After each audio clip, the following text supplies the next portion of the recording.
¿Qué tal? Mi nombre es Fiorella Rodríguez Prieto y en esta ocasión les voy a comentar sobre el capítulo 11, el reporte de resultados del proceso cuantitativo, del libro Metodología de la Investigación.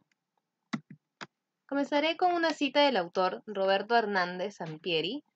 No existe la investigación perfecta, pero debemos tratar de demostrar que hicimos nuestro mejor esfuerzo. El reporte de investigación es la oportunidad para ello. Comencemos.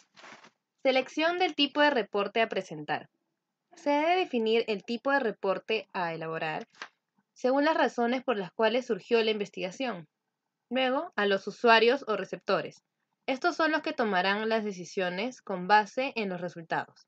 Y tercero, el contexto en el cual se presentará, ya sea académico o no académico.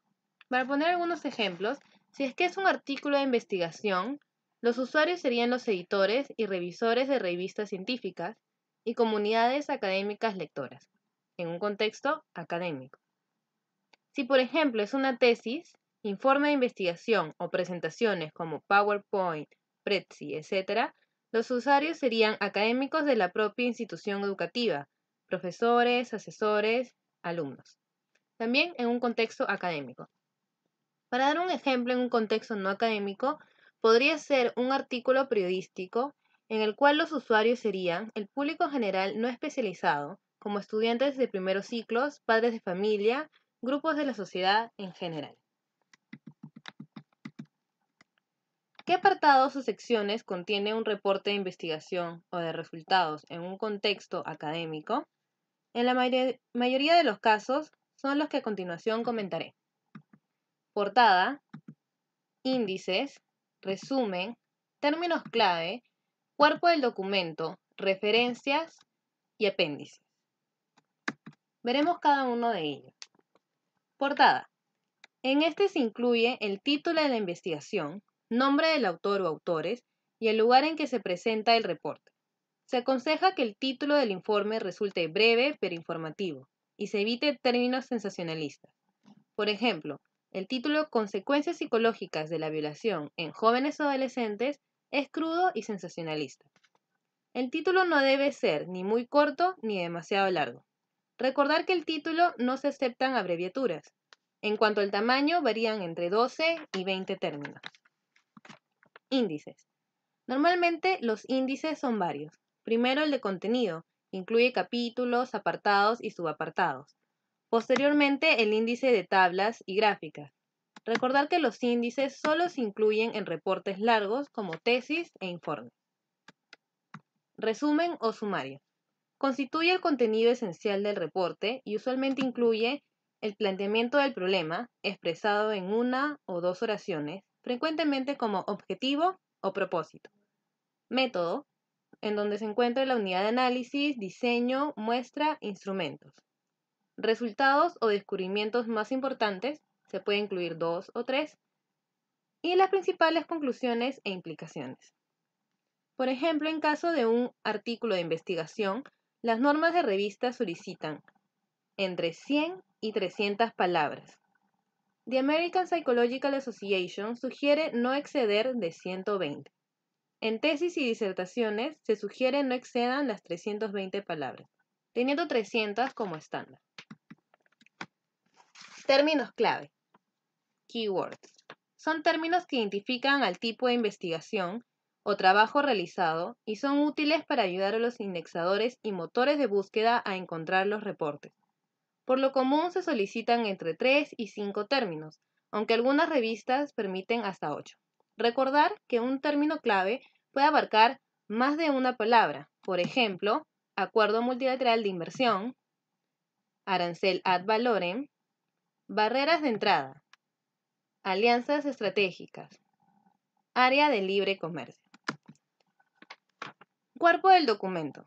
Respecto a las partes que integran el cuerpo del documento, existen variantes entre los diferentes campos del conocimiento, normas editoriales y perspectivas del investigador. Por cuestiones de tiempo nos limitaremos a mencionar la principal. Introducción.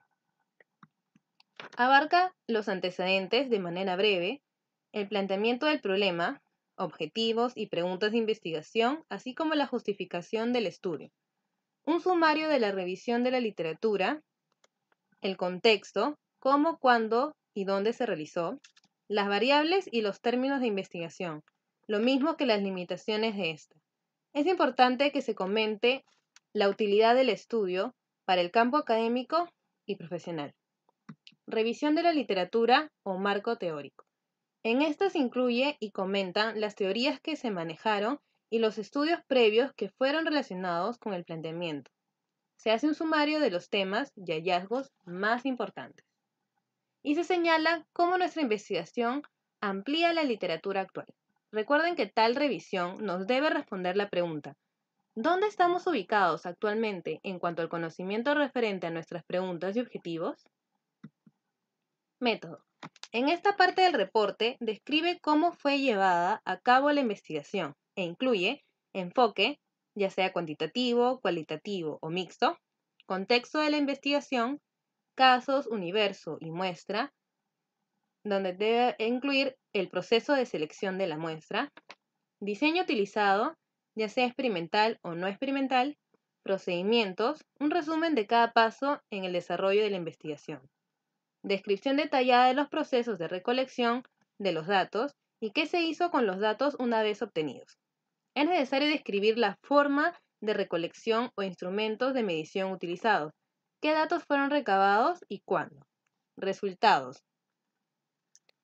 Son producto del análisis de los datos. Regularmente el orden es A. Análisis descriptivo de los datos y B.